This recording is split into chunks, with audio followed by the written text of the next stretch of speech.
Joe, Nana. I'd like to say I chose that song because it was Irish, but I honestly didn't notice. I just was picking the music, so turned out all right.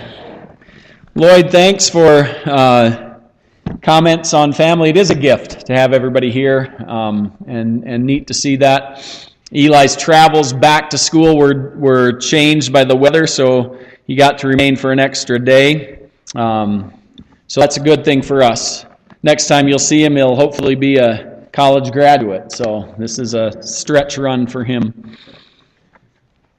Well, in honor of my first name, happy St. Patrick's Day, Bagosh and Begorra. My mother was not Irish, but she named me after a country school student of hers who was. But there were two mothers who actually were Irish. Their names were Kate and Lorna, and they were talking about their lads one day. Kate said, "My son Patrick's such a saint, works hard, doesn't smoke, hasn't so much as looked at a woman in 2 years." Lorna said, "Well, my son Francis is a saint himself. Not only hasn't he looked at a woman in over 3 years, but he has not touched a drop of liquor in all that time." "My word," said Kate, "you must be so proud." "Indeed I am," Lorna said. "And when he's paroled next month, I'm going to throw him a big party." By that standard, we have a room full of saints today, I think, don't we? And I know St. Patrick's Day is a big day for celebration. There was an Irishman who had a little bit too much fun on St. Patrick's Day and found himself in front of a judge for disorderly conduct. But the judge thought, I'm going to go easy on him. Looks like a nice enough guy. So he said, "I'll ask you a question, and if you know the answer, I'll turn you loose." So he said to the man, "What has 5 fingers and is made of leather?" And the man thought, and he started to rack his brain, and he just could not get it. After a few minutes, he gave up. And the judge said, "It's a glove. You see, 5 fingers made out of leather." So, "Well, let me give you another chance." So he said, "What has 10 fingers and is made of leather?"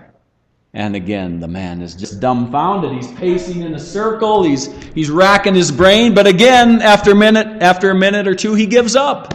And the judge says, "Why, it's 2 gloves. See? 10 fingers made of leather. Don't you see?" The judge is exasperated. But he says, "I'm going to give this guy one more chance," because he really is in a generous mood. So he comes up with an easier question, maybe one that Brenda would have asked here earlier.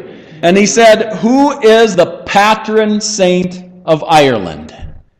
And the man just saw it, and he thought, this Irishman just thought, and he thought, and finally he said, "Well, it wouldn't be 3 gloves, would it?" We continue looking.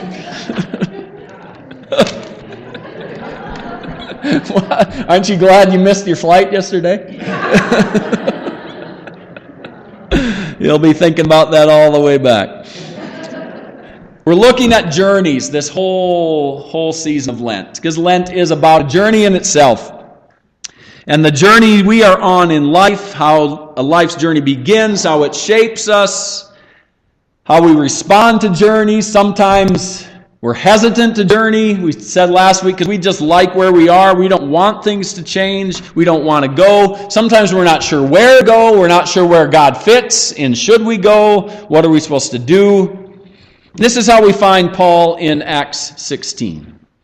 Paul and his companions have been traveling about spreading the gospel, spreading the word of Jesus, yet now they find themselves at a point where doors of ministry are being closed to them, and they're not quite sure what this means until one night there's a clear sign. If you have a Bible, we're in Acts, the 16th chapter, and we'll be reading verses 9 through 15. Acts chapter 16, verses 9 through 15. Reading today from the NRSV. During the night, Paul had a vision. There stood a man of Macedonia, pleading with him and saying, "Come over to Macedonia and help us." When he had seen the vision, we immediately tried to cross over to Macedonia, being convinced that God had called us to proclaim the good news to them. God called them on this journey.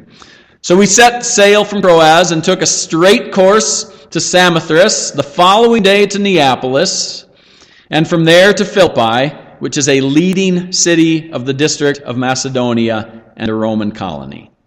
We remained in this city for some days. On the Sabbath day, we went outside the gate by the river, where we supposed there was a place of prayer, and we sat down and spoke to the women who had gathered there. A certain woman named Lydia, a worshiper of God, was listening to us. She was from the city of Thyatira and a dealer in purple cloth. The Lord opened her heart to listen eagerly to what was said by Paul. When she and her household were baptized, she urged us, saying, "If you have judged me to be faithful to the Lord, come and stay at my home." And she prevailed upon us. A clear sign is what Paul and his companions get after all these doors had been closed to them. Have you ever had a clear sign in your life, in one manner or another? I can tell you about being a young adult working on my father's farm one summer, being in the house at lunchtime, and looking at the daily newspaper, Argus Leader, out of Sioux Falls, South Dakota. My destination in the paper was the box score of the Red Sox game the night before, but on my way to the sports section, something else grabbed my attention. I saw a story about a group of college students who were traveling a little bit, like I would suppose Paul did, and they're spreading the gospel all over the U.S. through musical theater. The picture above the story was a theatrical scene, and in the forefront was an attractive young woman. Now, I'll be honest, I was not seeking God first and foremost in my life in those days. Wasn't at the top of my list. But the Spirit leapt within me at the story, and my heart raced at the picture. I looked at the girl in the picture, and I prayed to God, "God, I want to meet a girl like that." And I truly felt God heard me. And God, who we read in Scripture, is able to do immeasurably more than all we ask or imagine, did what God does. 1 year later, the girl whom I think I shared with you a couple weeks ago, my brother prompted me to call, the girl with the crazy calls voicemail, the girl who I ended up meeting on a blind date, the girl to whom I've now been married nearly 29 years, was not just a girl like that girl in the newspaper article. She was the girl in the actual newspaper photo. And whenever my faith wavers, or I don't want to journey, or I think God isn't listening, or a door seems closed, I remember that clear sign of God. St. Patrick's Day. We heard some of the fun things and some of the more meaningful things in Brenda's story and in her questions. But it's turned into, for all practical purposes, what we look at it as is pretty much all things green. I found every stitch of green I could. I don't have that much green, I realize, but I've got some shamrocks on the tie. I've got a shamrock on my tie clip. I've got a green shirt. I've even got some green socks that a student gave me one time. So we turn it into things about green, even rivers, and we have parties and we have parades and we celebrate, and there's good things, and we might get pinched if we don't wear green. But the actual legacy of St. Patrick is quite another thing. As a young man in a Christian family, but an aristocratic family in England, Patrick was, or Patricius as he was known then, was not exactly God-fearing. At age 16, he was kidnapped in England by a band of Celtic pirates, taken to Ireland and sold to an Irish chieftain. He was put to work herding cattle in the hills, given very little money, little for food or clothing, and he was alone against the elements. And there on the hillsides, Patrick began to pray to God, the God he had previously ignored. Up to 100 prayers a day, he wrote, and the same thing in the night time. And he began to identify with the actual people who had enslaved him, got to know them, got to care about them, learned the language, their culture, their worldview, and began to love them. He became burdened for them. Patrick had two visions that were very specific to him, very clear to him, signs like he would say God gave to Paul about Macedonia. The first one was while he was serving basically as a slave, he had a dream and a voice said, "You're going home. Look, your ship is ready." So the next day he awoke, and not being watched, he took off, walked the 200 miles to the seacoast, boarded a ship, and eventually made it home. But shortly after he arrived home, he received another vision. In this dream, a man that he had met while in Ireland brought him letters that read, "We beg you, holy youth, that you shall come and walk again among us." And for Patrick, this was like the Macedonian call. He just had to go. He studied, he trained, he became a priest, and against the wishes of his family, he went back to Ireland, to what were considered uncivilized, superstitious people, known to be fierce in battle, considered to be barbaric, a tough crowd, pretty much like any given Sunday at First Baptist, a bunch of roughnecks. I'm kidding. We may get in our lifetimes, maybe, a few clear Macedonian-type calls. Probably less than one glove, I would say. Sometimes we use that, or we see that, or we hide behind that as a reason for not journeying. Well, God hasn't said anything specific to me. I haven't had like this light bulb go off, so I don't think I ought to venture out. I just don't know what I'm supposed to do. This morning I'm going to say to you, yes, you do. You do know what you ought to do. You are to get up, do the work that God gives you to do, as if you were doing it for God himself. Because in reality you are. You are to love God and love people. That's it. That's what we're meant to do. If you listen to Paul's story, and you can look back at it if you're still turned there, it's not like once he had the dream, he got a step-by-step manual on what he was supposed to do when they arrived in Macedonia. Yeah, so Paul traveled to the Starbucks City Center, have a caramel macchiato, which, by the way, reminds me, my wife thought of me this morning. Pardon me. Thank you. It's not like he was told to go there, have his caramel macchiato, strike up a conversation with the barista, who would then tell him to take this trail through the candy cane forest until he didn't get that. If you read it, it says they got to the city, they stayed there a few days. On the Sabbath, they went down to the river to pray, where they struck up a conversation with a group of women who were there. And one of them in conversation, whose name was Lydia, was especially engaged in the conversation, and it led to the baptism of her family.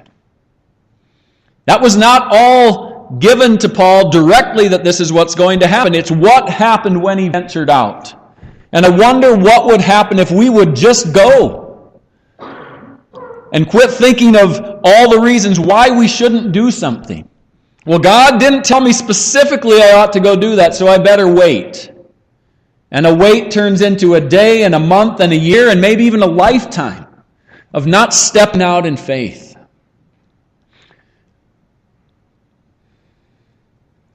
We wait around for some blinding, earth-shaking vision when we clearly have directive for our journey. Live a God-fearing life. Follow Christ. See what happens over time as you do that.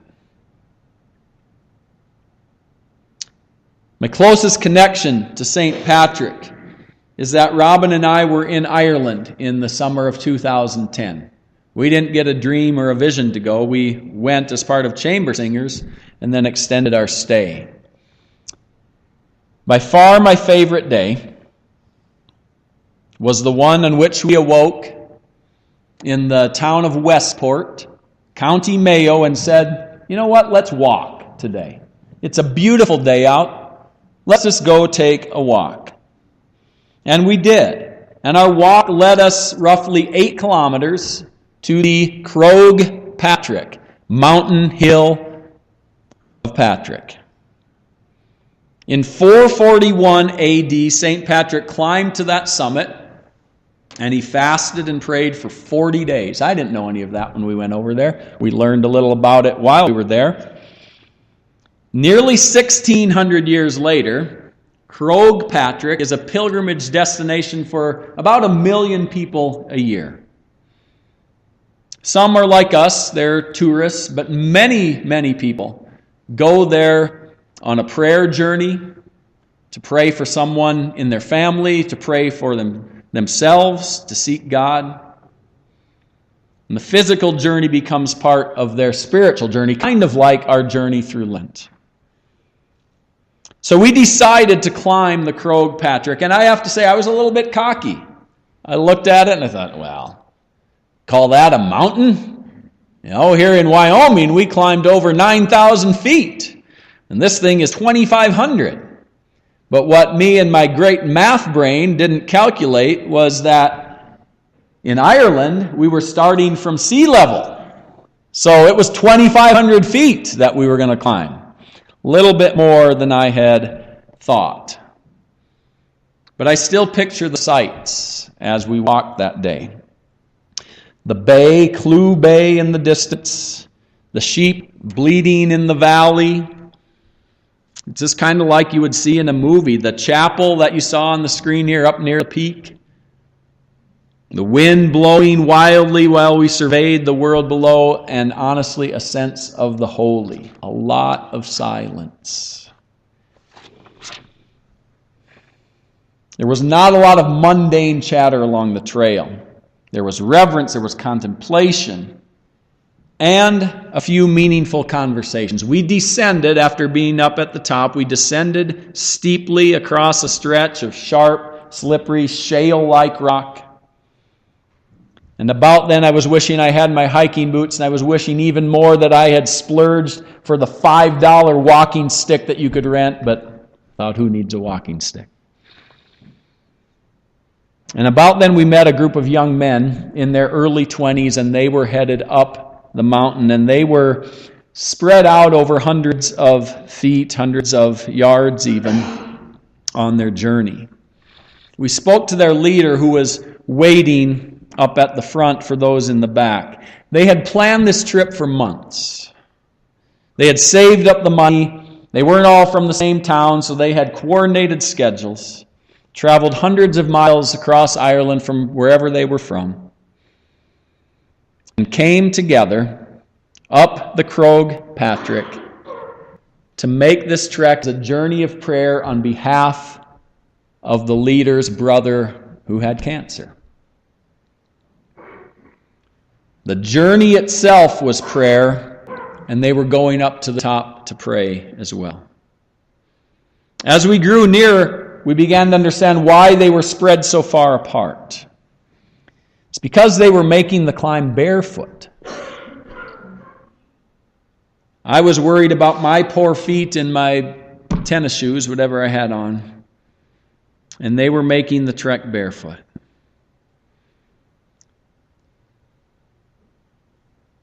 With the pain and the cuts and the bleeding caused by sharp rocks, becoming a lasting reminder of what their friend, what their brother was going through, and a vivid reminder to them to pray.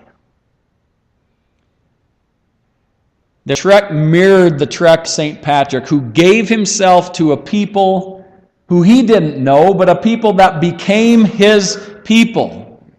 And it mirrored the trek of our Savior, who did the same thing, gave himself to a people, to us.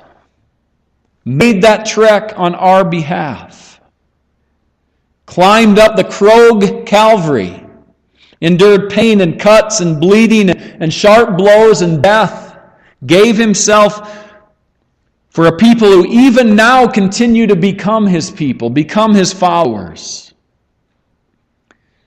On your journey today, do not be deceived that if you are not operating off of some grand vision that God gave you in a dream last night or last week or last month, then somehow your journey's not important, that it's not God-directed. Your journey matters every moment of your story, every moment that you stay faithful, that you stay consistent to your family, that you stay consistent to your work or your studies, to your faith, is a step following Jesus Christ. As you endure the blows, the stings that life delivers, yet continue to take that trek up your mountain. Just this morning, while I was going over my notes, I received word we shared about Nolan and Megan Frazier and the birth of their son Paxton. You know, Nolan and Megan were married right here a few years ago. And they shared that soon into their marriage, they were hoping to have children. It was a great desire of theirs. And in their years of marriage so far, it was a real struggle.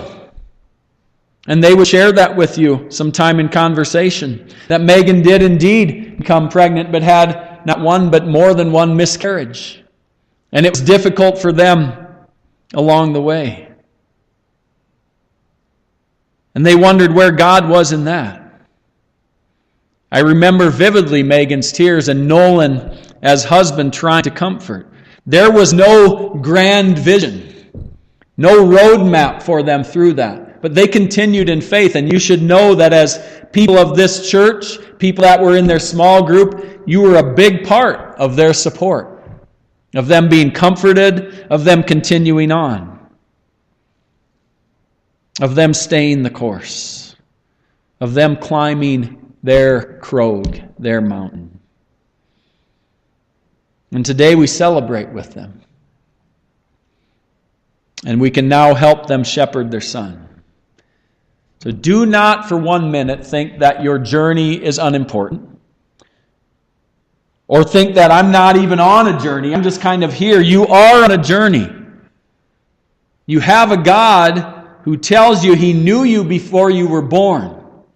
You have a God who tells you you're fearfully and wonderfully made. That God has you on a journey. He gave His only begotten Son on your behalf. So this morning, get going.